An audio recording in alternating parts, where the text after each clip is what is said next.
I'm Mr. R, and this is the Rondinelli Project with my 2-minute tips from the tackle box. Let's put 2 minutes on the clock. Here we go.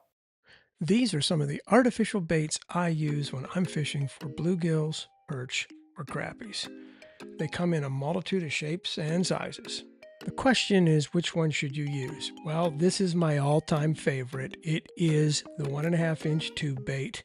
I probably use this one more than any others, but it doesn't always work.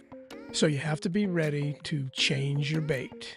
This is a split tail that has a lot of action when it's in the water, and sometimes when the fish are not cooperating, this will trigger a strike. Remember, trial and error is the key. Don't be afraid to experiment. This is probably one of the most popular baits out there. It's a 1-inch twister tail. They come in different sizes. I like the 1-inch for crappies and bluegill. It is a killer.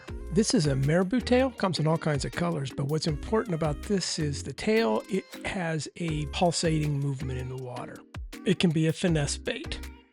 This is one of my own creations, and I use it for bluegills. It's kind of a pipe cleaner type fly with a tail. It's very effective on bluegills. This is a grub imitator, and I use this when the aquatic life is really starting to come to life late spring, early summer. I'm not 100% certain, but I think Blue Fox used to make this or still makes it. I'm not sure, but I have a bunch of them. I use it for crappies. Very effective.